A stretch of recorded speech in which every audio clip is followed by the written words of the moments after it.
Hi மக்களே. இன்னைக்கு நான் ஒரு முக்கியமான ஒரு கருத்தை உங்க கூட ஷேர் பண்ணிக்கலாம்னு நினைக்கிறேன். இது என்னன்னு கேட்டிங்கன்னா, இன்னைக்கு நம்முடைய தமிழ்நாட்டில் வந்துட்டு பரவலாக பேசக்கூடிய ஒரு விஷயம் என்னன்னு கேட்டிங்கன்னா, அது நம்முடைய சிஎம் விஜய் அண்ணா பற்றி தான். என்னன்னு கேட்டிங்கன்னா, விஜய் அண்ணா வந்துட்டு இது வரைக்கும் தமிழ்நாட்டு மக்களுக்கு எதுவும் பண்ணல, எதுவுமே பண்ணல, என்ன மாற்றத்தை கொண்டு வந்தார் அப்படின்னு ஒரு கேள்வி வந்துட்டு எல்லா மக்கள் மத்தியில் எழுப்பிட்டு இருக்கிறாங்க. நல்ல விஷயம்.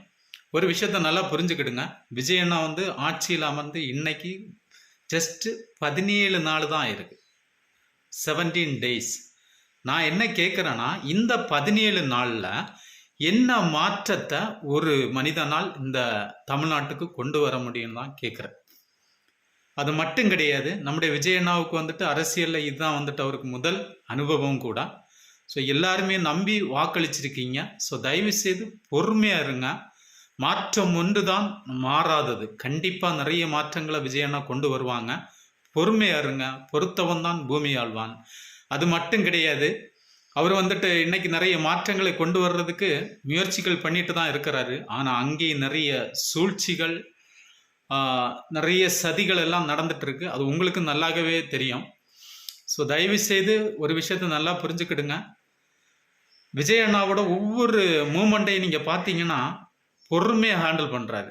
யாருக்கிட்டையும் பகையை வளர்த்துக்க கூடாது, அமைதியாக இருந்து எல்லாத்தையும் சாதிக்கணுங்கிற ஒரு கான்செப்டில் போகிறாரு. ஸோ நல்ல விஷயம் என்ன கேட்டிங்கன்னா, ஏன்னா ஒரு ஃபேமிலியை, ஒரு குடும்பத்தை எடுத்துக்கிட்டோன்னா அப்பா அம்மா எவ்வளோ முக்கியமோ அதே மாதிரி நம்முடைய தமிழ்நாட்டுக்கு இன்னை முக்கியம் யாருன்னு கேட்டிங்கன்னா அது நம்முடைய விஜய் அண்ணா மட்டும்தான். ஸோ அவர் வந்து ஆக்ரோஷமாக ரொம்ப ரூடாலாம் பிஹேவ் பண்ணியாச்சுன்னா நல்லா இருக்காது. ஸோ அமைதி தான் பெஸ்ட்டு.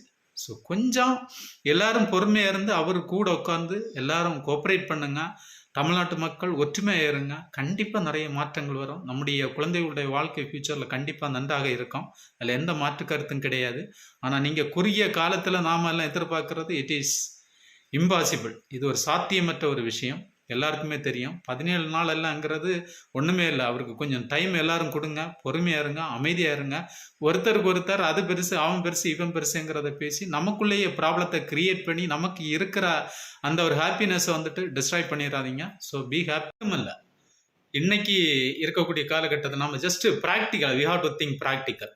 ஒரு குழந்தை வந்துட்டு பிறந்த உடனே நடந்து எந்திரிச்சு ஓடுதா என்ன? இல்லைன்னா ஒரு சிறிய செடியை நடுறீங்க, உடனே அது வளர்ந்து உங்களுக்கு பயனை கொடுக்குதா என்ன? ஸோ ஒரு குழந்தை ப்ரீகேஜி, யூகேஜி, ஹையர் ஸ்டடி படிக்காமல் ஜாபு போகுதா என்ன? கிடையாது. ஸோ இங்கே எல்லாத்துலேயுமே லிமிட்டேஷன் இருக்குது. ஒரு சிஸ்டமேட்டிக்காக லிமிட்டேஷன் இருக்கிற பட்சத்தில் நம்முடைய விஜய் அண்ணாவுக்கு மட்டும் என்ன விதிவிலக்கா என்ன? ஸோ எல்லாரும் கோஆப்ரேட் பண்ணுங்கள். கண்டிப்பாக மாற்றங்கள் வரும்.